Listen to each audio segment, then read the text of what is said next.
either first pick or ban out the Maokai, so they had the option for it, but they're not opting for it. So this gives Xaxus perhaps his time to either lock in Aurelia, which would be the next strongest top lane pick, or look for an unorthodox lane where he doesn't have to face this Maokai.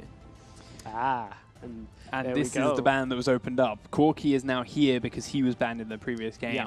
Corki, Lucian are the 2 AD carries that are highly contested at the moment, even with the Faculty guys, the Tricked guys grabbing that Caitlyn before, trying something a little bit different. But now, in Faculty, have that opportunity to grab Corki. And this is a very familiar sight of Corki in that first pick slot. If you've been watching any of OGN's, their seeding for next Spring Champions, basically, everybody in the Xenix, IM lineups, all locking Corki in first because it sets up this amazing mid-game siege composition should you choose to go for it. But in general, it's just a very solid pick right now in that AD carry position. Yeah, he's great in the lane as well as just in the sieges and the wave clear and everything else he goes with. But it leaves Tricked up now with that 2 slot. A lot of people love having those 2 picks to start out this comp. You mentioned now how with Maokai gone, Aurelia is a highly contested top pick. We saw a very, very strong Orianna from Tyradus last time around. It could grab themselves that again. But it looks like even with no contest on AD carries, even with a complete free range to pick from, they're still very happy with the way Caitlyn worked out for him, so they're toying with it. Yeah, obviously it's a comfortable pick for Shiner here. Caitlyn isn't the typical pick we've seen into Corki, but it worked against Lucian in the last game. Corki is similarly ranged to Lucian, so Caitlyn does still have that advantage, especially pre-sex. Once Corki gets the missile barrage, it's going to be a little bit better against Caitlyn, but should still follow the same sort of pattern. So they immediately lock in the Jarvan to go with it too, which is what we saw first picked in the last game, with him being one of the few junglers left in contention, being so strong at all stages of the game at various different roles and bringing so much utility to a team. Doesn't surprise too many people, but in Faculty's immediate response, while they haven't locked them yet, is to take away 2 of the big parts of that teamfight composition from the last game, making sure Tricked don't get the same picks again, hovering on Orianna and Soda. That combination of Crescendo, Cataclysm, and Shockwave is so incredibly devastating, and they do lock it in. They do, and this is, again, it goes along with Corki, mid-game here. We're looking at team fights in the mid-game. Corki is going to be able to set them up for siege very well, and once they're in that siege situation, Orianna in the mid-game is a great champion for any kind of engages that follow on from that. What does that leave Trick, though, in this situation?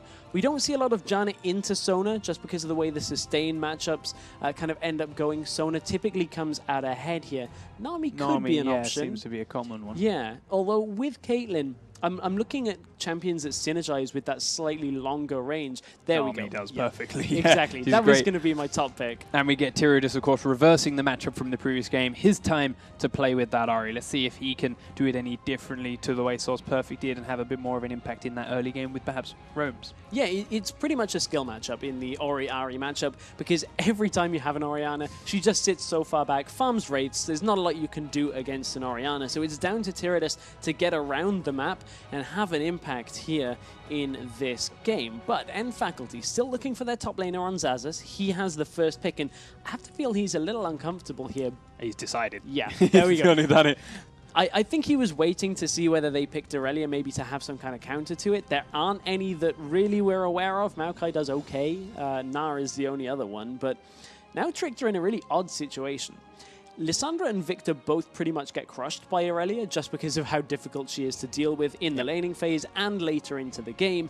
This is the only other pick that can kind of do well, and we've seen it a little bit in Challenger, and I believe, no, that was Challenger games that I was watching as well in Europe. So I've seen this a lot in Challenger 5s as the ladder was going forward to the lock. So Malphite does okay in the lane.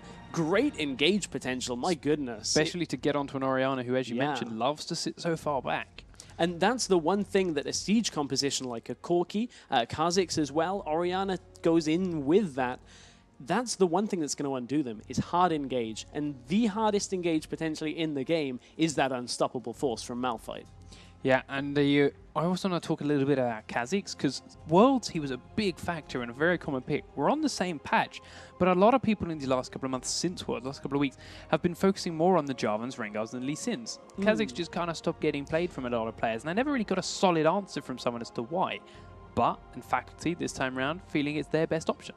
Kha'Zix is a very aggressive jungler right now, and you know, has been for a while. We're on 4.19, so it's been a bit of a while on patches since Worlds, but it's still Kha'Zix very strong in the early game, very strong in the mid game as well. Once you're past 6, your gank potential is pretty good as well. You've either got you know, the resets on the leap or the added void spikes to make sure wave clear to help out with. Yeah. But to be honest, what they've already got a lot of with Orianna and Corki in there, so they shouldn't necessarily need the void spikes at an early stage, but the resets could really help them out, especially when it comes to counter-ganking, which is what Kha'Zix love to do, and when you've got the potential of an Ahri roam, having him there could really swing things. Yeah, indeed, but I really am liking Tricked's lineup here. I'm liking their hard engage. It's been a while since we've seen Malphite in proper competitive play, but he's always unpredictable. Yeah, but of course, I want to know what you guys like. Which of these comps do you prefer? Which of the ones do you think is going to take this squad? Which of these teams do you want to see in the LCS? Hashtag LCS expansion will, of course, get all those messages straight to us, or you can have a direct chat at LOL eSports. Let us know what you think of the whole tournament. Let us know what you think about anything you could possibly dream of when it comes to these games, the LCS, League of Legends, and competitive scene. But we are in and onto the Rift. And Faculty now, of course, are your blue squad down in the bottom left-hand corner of the screen, and Tricked eSports up in the top right-hand as the red team. Switching everything around. But again, level 1, I don't think that's going to change too much. Just going to sit back and dance with each other and drop a couple of wards in the river. So Malphite has a surprisingly decent level 1 if you've taken Ground Slam, which, I mean, it is an option. It's something that all the way back in 2013, I was talking through with some of the North American teams, and they were saying, you can flash Ground Slam and it works really well. Doesn't really. All you get is the attack speed debuff, which at level 1 is fairly important. Level 1, all the damage are auto attacks, so you slow it that badly. It is very good, but with Trick's current setup, not going to be a factor, because in a 1v1, that is not what you want to happen here. So just a funny little anecdote that teams do go along with those. Oh, maybe if we did that in a level 1. Oh, yes. LCS players have silly ideas too, people. Don't forget that one. But not in a game where you're looking to get into LCS, but that's an important factor. A nice early ward there. Not only did they spot out Mouth, now Mouth has to kind of decide whether he wants to be red here, or to get red here, regardless of whether he starts red or blue. They're going to know exactly where he is. Yeah, it's given so much information on exactly what Jarvan wants to do, and we've all seen how devastating his level 3 ganks can be with that double buff, and the burst damage he gets from landing his combo and his passive, that martial cadence, does huge amounts in these early levels. But now they can know exactly where he's going to be at about that 3-minute level 3 mark, and their lanes can play accordingly. And you can see their lanes are already playing accordingly. Look at Tricked forcing themselves into this push. Ebb and Flow will deal a little bit of damage with Mountain taking his Q. It's an early win. Little bit. Tiny little win, because remember, Sona has some of the lowest base health in the game. She used to have more, and a long, long time ago got that adjusted away. That was a lot of damage. And this is going to go a long way to helping them get that level 2 early. So Malphite actually being a little bit later to the top lane too, missing 1 creep, I believe it was. He may have got the experience but missed the gold, but it's not going to be too huge of a deal as he is still such an immovable force.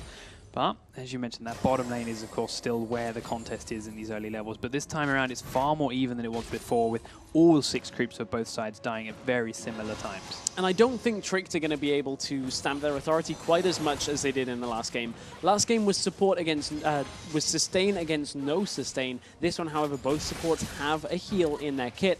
It's a very much more passive matchup until you start hitting that kind of level 6 point, unless there's a big level disparity that opens up. Yeah, we do see this trades coming back and forth again, but you mentioned, while this sustain versus sustain, Nami's using a lot of her sustain right now as harass. Yeah. It's healing herself just to make it bounce. It's not really hitting Caitlyn quite so much all the time. So we'll see what kind of harass and Faculty can land, because their sustain definitely hits both every time. Good positioning here, though, out by Mouth. Knew that that bottom lane could be warded, and this is a very nice setup here. They had the read from that early ward, but Faculty may be baited into a safer, a more aggressive position here, because here comes Mouth into the lane. Mountain's very forward. The knockup doesn't land because of a flash, but the red buff will, and Jarvan gets first blood. Now they're looking to slow on to Corki. They can't grab him, but it's a kill to a Tricked. Really well worked there. That's Mouth, knowing that the ward being down in his jungle would give them the read, and Faculty would likely ward out early. Really, really smart out of Mouth. Better start for him this game. It's a route we've seen a couple of times from Jarvans on both sides of the map, using that Dragon or Baron Pit to get in behind those wards, and well played by the Tricked guys, communicating, letting them know where Sonar placed that ward. It was only in that edge of the river bush he could get into that pit safely. So, looking up at that top lane, what makes Malphite a decent pick against Xaxus? You can see the shield that Babunia gets in lane. When he doesn't take damage for a while, he gets that part of his health shield that Babunia is going to be able to stand in the lane for. Xaxus can't really trade so much with him like an Irelia would do against a Maokai, which is a bit more of a passive lane.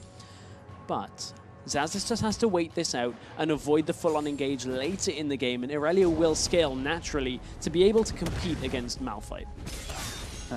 Obviously, of course, a lot of that damage is there in that dash ability in these early levels, so Babunia is down to about that half point, but will sustain it back up using that Crystalline Flask. Now we see Mouth looking to make another little appearance in this game. Hiding just around the corner for a while. Changed his mind now, and he went back to Wraiths and then Recall, but he was looking to potentially come over the wall to Orianna, but as you mentioned before, she plays so safe and back and deep in those lanes that it's an incredibly hard gank to pull off as a Jarvan, even with such a huge gap closer. Yeah, I mean, you may get a flash early on if Irelia is playing aggressive, which now SozPerfect is, but the timing is right for SozPerfect to do this. They knew that roughly around the 5-minute mark is going to be that first back timer for the junglers if they've made one gank on the map already. So SozPerfect is playing this very well. He also knows that he can... I thought he was going to go and farm race. I was going to say it's a little bit early, but it is an option for him should he choose to do it. We saw it a lot last game, but top lane, again, they trade blows, and Babunia is running out of mana, and that is a lot of Malphite's presence here, but may be helped by the jungle presence. Counter gank potentially here from... Kha'Zix goes out, he's got that red buff, but here's Jarvan, gets the knock up onto 2, but Babunia's incredibly low. Kha'Zix flashes to pick up the kill, but Xaxus is on the run from Mouth, and Mouth may have bitten off more than he can chew now. Both members of FAC are still here, leaving it to the red buff and to Obvious to make sure Xaxus stays alive. Mouth does knock up back the other way. Xaxus doesn't want to go in, he does still have flash. Obvious is going to try and chase it, leaps forward, but the quick flash from Mouth, the last bit of rockets, not enough. Yeah, under 30 health in that engagement. Mid! Oh, it was a kill mid at that point, but that was incredibly close one too. SozPerfect on less than 100 health before that potion ticked up, and no mana left. The 1 versus 1, the only real difference there was Tyrannus didn't flash but died. SozPerfect flashed and got the kill, so I would say worth on that one. And without Tyrannus flashing, that means he didn't dodge the shockwave. Yeah. And well, he might have used a charge of his ultimate to do it, but maybe, I'm going to guess he didn't, being the fact that he died. If he dodged that ultimate, he would probably not have died. So maybe that flash would have saved his life. And we talked about it being a skill matchup. 44 CS to 39 isn't the biggest difference, but that kill is going to make quite a large difference between these two. Ahri has a far more expensive first item to pick up in the Deathfire Grasp, and you can see a needlessly large rod is where so much of her damage is going to come from that item. So if Orianna can get to Athene's Unholy Grail a fair amount quicker, Tyrannus is going to have a problem in this lane because Orianna can start becoming a little bit more aggressive in that matchup. So both junglers were spotted in wards. Kha'Zix has gone deep into the Tricked jungle, but they know about it. They've pinged onto where he's likely going to be, and now they've warned their bottom lane too. So Obvious just planting the wards this time around, then happy to turn and leave. But there is now deep vision in that bottom half of the Faculty jungle, and because of that ward right at the start of the map, they know the timing on that blue buff. They know Mouth started red, and with wards like that, they could look to contest this. Ooh, Tyrannus smells that something's up though. They spotted Obvious on the ward in the bush, but that's going to give the game away. They not going to engage from that. This is a very patient start out to this game, all about the warding once again, and that really is good to see here from our teams, and Tricked are doing a great job with their warding early on. So Jarvan did kill off the pink ward while they chased Kha'Zix away, and he's killed off the other ward that was placed now too using his sweeper. But we do see slight changes now in this top lane build from what we're used to. As in fact, Xaxus is getting very aggressive onto Babunia, but he doesn't have a blade search achieved location. Babunia, unstoppable force back in, goes to slam the ground onto Xaxus, but has no more mana to keep the chase up. He's willing to just burn ultimates like that. Yeah, I mean, I was going to say that he forced the Transcendent Blades out from Irelia and then didn't really end up losing too much from it, but Babunia's low on mana. He has a Giant's Belt, though. That's what we were looking to you know, focus on, and you'd think that would make him a lot more difficult to kill here, especially once that shield becomes active once again on Babunia's passive. So Xaxus could be in a bit of trouble here in this top lane if he can't heal up safely under the turret. And using that mana to CS under tower like that too is not going to help him trade. So he is definitely planning to base. He does start the recall now. We're going to focus on mid lane because there's a lot of pings going down onto Kha'Zix right now. Trick know where he is and are looking to kill some ping wards off. They don't. There we go. Trick managed it, but the charm won't quite hit obvious. Tyradus did manage to get there before Orianna, so that could have been disastrous if Faculty had caught that heart. Now, what that allowed Trick to do is put China down in this bottom lane to basically farm the wave on his own. And it's something that Caitlyn is somewhat safe to do. Yes, you have the extra range, you also have the 90 caliber net to allow you to get out of situations, but if you're forcing Corki into a matchup where it's basically a farm fest, Caitlyn towards the later game once again is going to scale better. Yes, Corki has that mid-game spike once you get the Trinity Force, once you have the Sorcerer's Shoes, but later and later into the game, Caitlyn is going to become far stronger once that Infinity Edge, Phantom Dancer, and the Last Whisper have been completed. So they can't really allow China to farm in a solo lane all that much. Yeah. Howarth looking for a recall again. Let's see where his items end up. Finishes the Elder Lizard. Doesn't quite get boots yet, though, which is going to leave him a little bit slow around the map. But when his counterpart Kha'Zix has done the same thing, it's not going to be too much of an issue if neither of them have that mobility boost. Bottom lane, we do have a pickaxe and a Vamp Scepter up on Shiner to that single Phage up onto Corki. So while it's the beginnings of his Trinity Force, the lane sustain now is a little bit more Shiner's way. Yes, indeed. That's going to make it pretty easy for Shiner just to sit here. And, nothing really is going to deter them without big jungle pressure here, which is an option. We do have Dragon spawning, but look at them falling back in the lane. Look at them setting up the gank path here for Mouth. It has been warded out, which they do now know, but can Mouth just replicate the same kind of path that he did earlier on in this game? No, because there is still a ward in the Tribush as well. That was going to be my next point. But I thought for a second there, Obvious was going to trade a little bit heavier, but Ultimate's once again available. Babunia has Unstoppable Force. But he's got more items this time around too, so Xaxus does just stroll on away. Still very, very low, but he's also got a lot more mana this time around too, and charges on his flask since that base. So he's going to sustain it all back up slowly but surely. But there is now a chain vest onto Babunia as well. And every time Aurelia goes in, she's doing less damage than before. Now, there's no wards in that Tribush because of a pink placed earlier on by Babunia.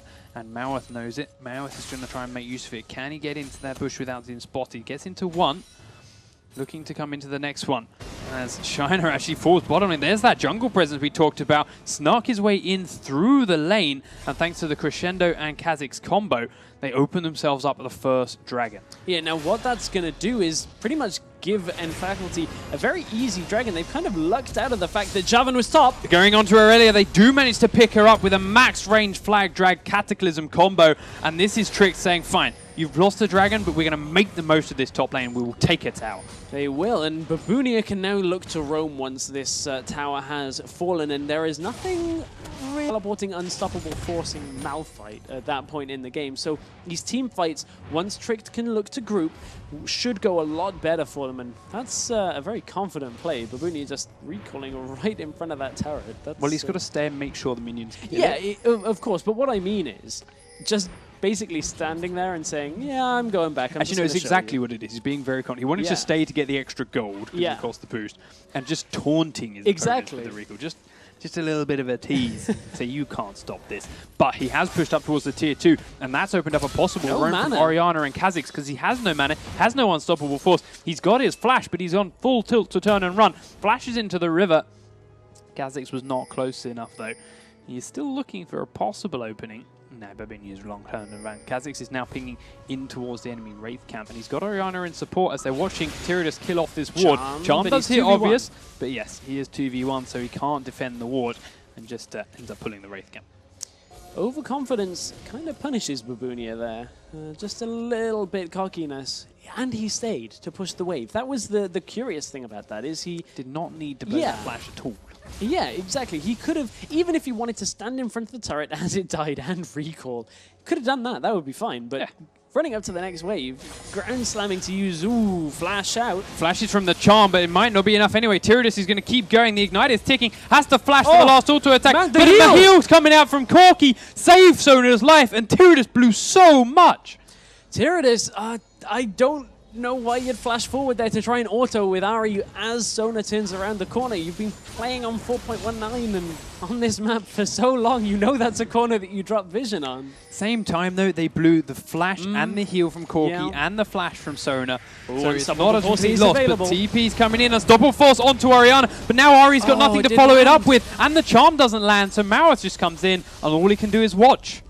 Normally you'd see the Malphite with the Orianna. It's very kind of disjointing to see it the opposite side. Cataclysm, Shockwave, sorry, is still available in this situation, but not quite in range for it. And that is a teleport used here from Babunia, but didn't really have the effect that they were looking for. Did they get any summoners from that during that little engage? From the TP, no, they didn't burn any summoners at all. They didn't even burn ultimates from the faculty. Well, they burnt Irelia ultimate, that doesn't really count in the grand scheme of things, as they don't on such a short cooldown. They will also lose this turret because they can't defend wave after wave. While they've got an Ahri there, she's not got the greatest of wave clear at this point up against those 4 members, or 3 as it was now, of the faculty push. So they do have to sacrifice that out to tier 1 turret, but as doing so, they're rotating around through behind the bot lane turret. Kha'Zix comes over by the Wraith. Nami's the focus. She will get the knock up onto Sona, but it's not enough for Caitlyn to pick up the kill. Orianna finishes it off, and it's 2 easy pickups and a tower for Faculty. That's the kind of situation where Caitlyn just is not as useful in as other AD carries. Her escape is fairly unreliable from the 90 caliber net, so really had nowhere to go and can't really output enough damage in that situation. Faculty are going to take down 2 turrets here, pretty much just from a well-timed roam. We did see Maueth and Ahri trying to push the mid-tier 1 turret in response, but they had a teleport coming down from Xaxus to try and stop them, and it did it so successfully. So not only do Faculty get 2 turrets in the bottom lane, they successfully defend their middle turret, and so far they are playing a far better early game in reactively than they were before. And Tricked, trying to get the openings they had, every time just backfires for them.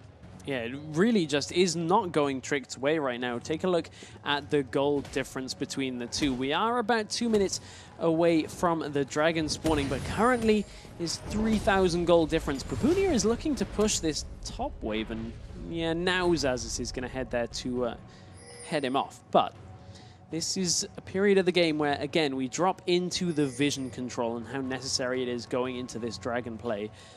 Dragon Ward is going to die for Faculty, so they need to establish a little bit more control actually at the pit, but having the entrances from both the top side and the bottom controlled should just about be enough to spot out whether Tricked are actually heading for it. Babunia was wandering around the enemy jungle at that point. He actually walked straight into Orianna, who had Irelia approaching for support, but managed to turn tail and run without blowing anything too important. His flash is almost back up from where he wasted that earlier on, and his ultimate is definitely back off cooldown from that last fight. Teleport is just over a minute out. With a minute on Dragon, it's going to be a very, very tight turnaround to see if he can use that for the fight. But one thing's for sure, Xaxus won't be off cooldown for the next fight. So depending on how these trades go, so whether or not Xaxus can cancel that TP from Babunia, Babunia almost wants to slightly lose one of the trades and back out, make sure there's no stun on Xaxus. Yeah, I was going to say, that means Babunia can't really sit around in this top lane and actually drop in health, because it's one of those weird mechanics where you win the trade, you lose the actual teleport timing. So it's a balancing act here. You see, and Faculty here looking to try and grab not only a pick for the dragon, but some vision control too. They're planting things in and over wards. Nico, though, however, walks straight into the bush, or the ambush, sorry, as Obvious has to flash to get onto him, but he's been exhausted to save Nico a little bit. He's got the move speed boost, but the slow is there. Kha'Zix will pick up the kill, but now he's deep in enemy territory. Shiner has come close, but doesn't have much damage yet. Obviously, he's going to try and focus him down. Might just be able to grab this kill before he falls. Has to blow the summoner spell on Shiner for heal, but now she has so low low health. This next fight could be hard for her. Shiner was in 2 mines there. The first mine was put out as much damage as I can on this Kazakh. The second was don't be isolated, because he was nearly far enough away from the minions that would have been extra damage for Obvious. So had to balance that carefully, but Obvious diving far too deep. The smite is now not available for this dragon, and it looks like they are going to contest. Shiner is not anywhere near to defend this. Numbers advantage for Trick. Shiner doesn't want to be here. Sirius is taking a lot of damage. Maweth has to back away. Unstoppable Force hits 3 people, but there's no follow-up because the rest of Trick are being zoned all by Corki.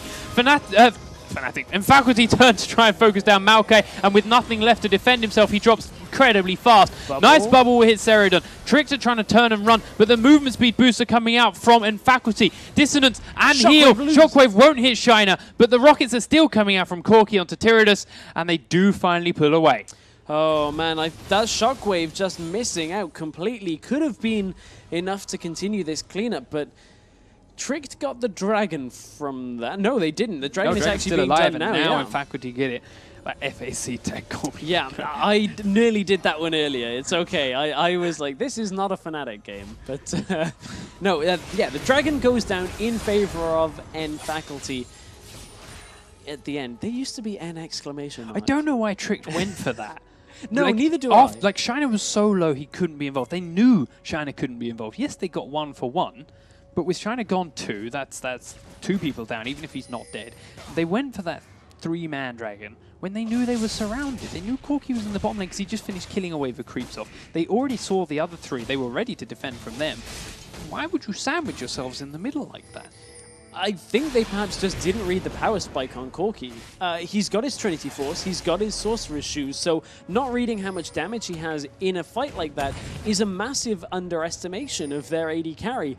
Shiner, you already said, couldn't be in the fight, so you pair that difference already. Corki is into his mid-game phase, Kha'Zix is into the mid-game phase as well, and this is N Faculty's time to make plays like this and get kills potentially on Babunia, but he's just going to waddle away. Savas went just that little bit early. Babunia turned tail and ran just as he saw Obvious in the ward, gave it up. But we did see Obvious there evolving his wings second time around now that he's leveled 11, so he's going to start getting resets in fights that follow. And hell, a reset if he was up under that tier 2 turret might have just been enough to do the extra damage he needed onto Caitlyn. We'll see if something like that happens again. Tyrannus catches those voids back to the face and a couple of rockets after pulling the Wraith camp, but nothing too serious.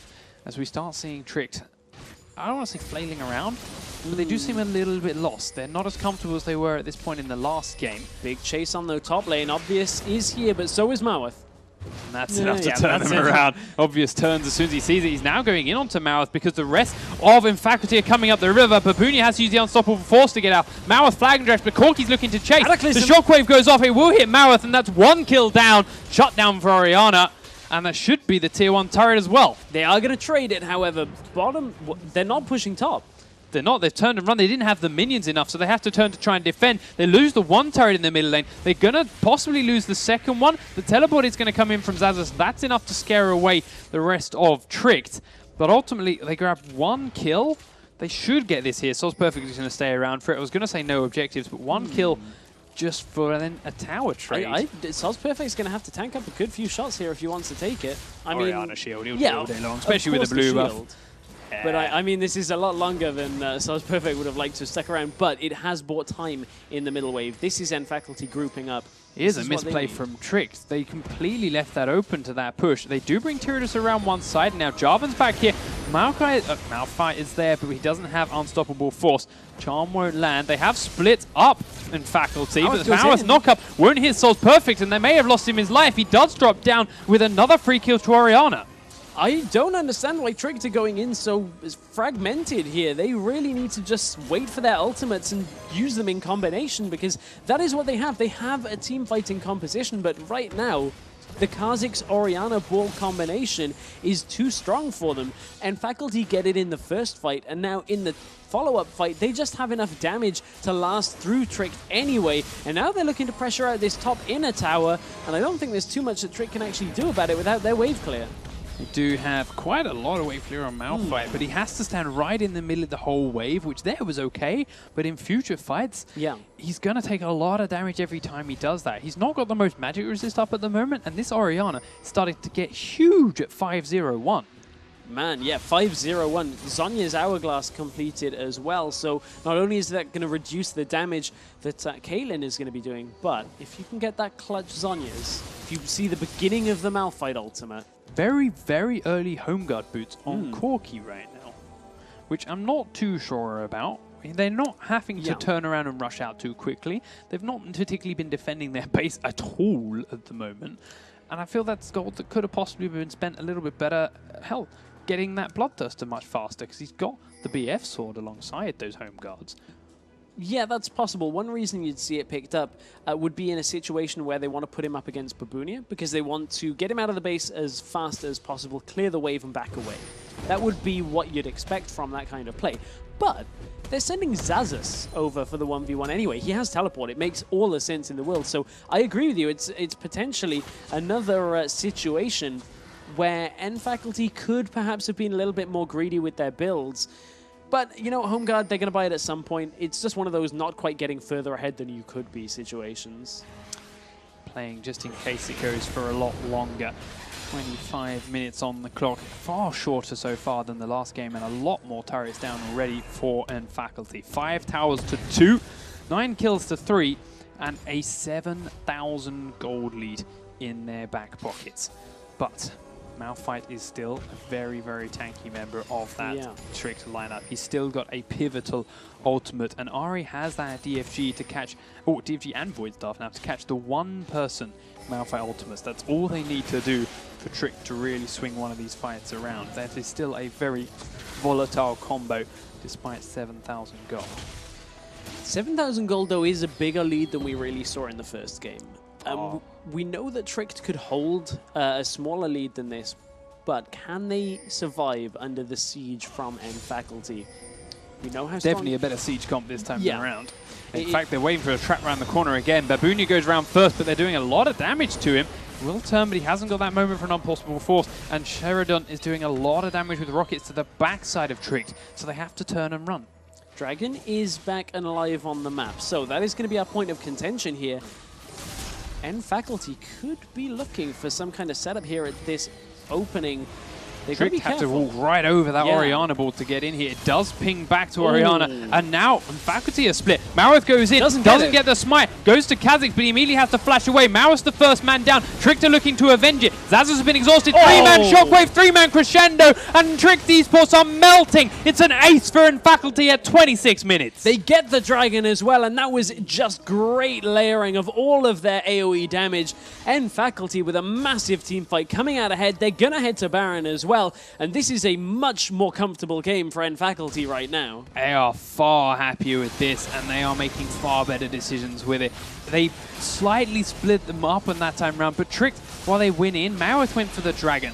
The other 4 members of his team went down towards the bottom lane to try and grab the 2 players down there. Then Marith had to flash out at the top, so Tricked had to turn around and chase them as well. And in doing that, it completely ruined their positioning and set them up for that beautiful combination of Shockwave Crescendo. Man, one thing I'm noticing from Tricked's composition, though, is we talked about how they do have a lot of teamfight presence with the Jarvan, with the Malphite, but with Malphite obviously building tanky to be a top lane contender here against Irelia, and Jarvan building tanky to be just engage and then sit around in the fight, they haven't yet shown us the follow-up damage that is required after that initial engage. They have 2 massive engage tools, but no follow-up damage in these fights. Not impressed by Tyradus' Ari, to be honest. Exactly as you mentioned it. She's got a couple of big damage items. If she can get to these targets, which, to be honest, is not too hard, especially in that last fight, because in Faculty were so spread out and split, he just couldn't pick one and get to them. He hasn't been able to pull that off. He hasn't been able to land those charms. Hasn't been able to do that full combo, the Deathfire grasp on the right one. It's just been very, very underwhelming. And China, yes, it's Caitlyn again. He did great Caitlyn in the last game. He's not anywhere near that kind of build, not anywhere near Caitlyn's critical mass yet to make an impact. So it's Tyradus they're waiting for. Tyradus' shoulders they're currently hoping the mid game will play out on. And he can't quite step up. Yeah, it's going to be even more difficult for him here as we go along. There's now the shield that's going to come from the Bloodthirster as a second item from Corki. That is not something you see all that often. Typically, it's an Infinity Edge, but this upfront damage is going to give him a big spike again in this mid-game phase. But ooh, Trick know they're in there. They've pinged this bush. They have pinged it. They know they're around. But with the Mikhails on Sona, it's going to be even more difficult to pick off a champion with a charm here. And Cedrian is going to be difficult to pick off as well. This is just Faculty bubbling the tension higher and higher in this boiling pot. Irelia is down the bottom lane, split pushing that lane in. She's got the teleport if they need her. But with the Orianna shields and the blue buff, Corki's just face tanking down this tier 2 turret with already ease. Gone. And it's completely free. They've also lost the inhibitor turret in the bottom lane because Zazas was left alone for so long as well. Trick just didn't know when and what to send against him to do anything about it. And that's 2 free towers from Faculty without even having to use their siege comp. They do grab a charm onto Mountain, but this time Shiner was out of position and wasn't there to follow up Ari's burst. This game is a lot better from Zazas. He's got a Banshee's Veil, which means Babunia can't instantly unstoppable force him in the initial engage. He has to engage and then re-engage when Zazas stays around in the lane. But it's a 1v1 with an Irelia who this late into the game has her build and is just going to ignore Babunia to get the inhibitor. He's down by 2 critical of the health. What does he do even if he does ult? Yeah, There's no one there to help him. It's just a wasted ultimate. And Zazas gets a free inhibitor. Oh, we do see in the mid lane. Sol's perfect, was exposed, and Tyrannus went for him, but he lost his own life for it. Now the Caitlyn is caught out and caught down by a crescendo. Maweth was there to try and help, and he's going to fall for a double kill on Orianna. There's 3 members dead for Trick eSport, and with 1 inhibitor down, Corki killing the next one, and the rest of the team rotating onto the bottom lane. This may just be game for Faculty. They're focusing onto 1 Nexus turret. It's going to be tanked up using Orianna shields. That's going to fall quickly, even without the AD carry, and they don't need it, because Tricks have surrendered, and we've got an even series. Oh, that was a lot stronger out of Faculty. They fixed the issues that we highlighted at the tail end of game 1. Zazas was all around the map on that game. That was far better. More of an impact. That is what you expect from an LCS player in a challenger game. You expect them to bring that kind of level-headed, okay, we lost a game, I need to step up. Here's how we're going to do it. Yeah, and as you mentioned, just the champions seem to fit it a lot better there too. He tried to do a similar thing with Cassidy in the last game. We saw him split pushing a little bit towards the end. We saw him waiting and using that teleport and trying to just ignore Babunia's Maokai and just keep pushing it up and keep getting onto towers. But the Maokai was far better against him. The Maokai did a lot more and stopped the casting coming through. Babunia's Malphite, however, had no kind of impact like that against Irelia towards the end of that game. And that's the struggle of top lane on 4.19. Nara's banned. Irelia is the next strongest pick. Maokai's the only one that really does okay. And when that's banned away, what can you pick into Irelia to actually deal with that top lane champion? Have a feeling that maybe heading into game number 3, maybe even see 3 top lane bans. It's what I've kind of expected. Or at least drop the Maokai for an Irelia ban. It's what we said before. We said right at the start of the series that top lane is where this patch now focuses. Bottom lanes are few very common champions that either way will always set up match very evenly. Mid lane does dance backwards and forwards, but there's a lot of very even matchups we know. There are 3-4 with Kha'Zix jungle champions, which everyone can interchange more or less, but top lane becomes very volatile and really changes the pace of games. And we are seeing it illustrated perfectly over these 2 matches. We now have a 3rd one where picks and bans is going to be incredibly important. I think we may see one of those more obscure picks here. I would love to. I would love to. I wanted to just highlight quickly Soz Perfect there. 7-0-7 on Orianna. We've also got Cedrian 2-0-10. They had great games as the carries for that team. And yes, I feel like I'm picking him a little bit, but Tyrannus, I don't want to see him on Ari again. I just didn't seem to have it down. Yes, he had a charm at the end there on Sono, and he did a full burst down when she's on the edge of the fountain. But that's the only charm I remember seeing him land for the whole game, really. None of them were particularly impactful. None of them really changed the course of the fights, and there wasn't any damage to follow up the engage from Maweth and Malphite. Yeah, there wasn't a lot of follow-up there, but one thing that is going to follow up fairly shortly is this 3rd game of our awesome series. I'm so looking forward to this. Yes, of course. We're going to run to another quick break while we get the teams in the lobby, get ready to go with our 3rd and final match to decide who advances through to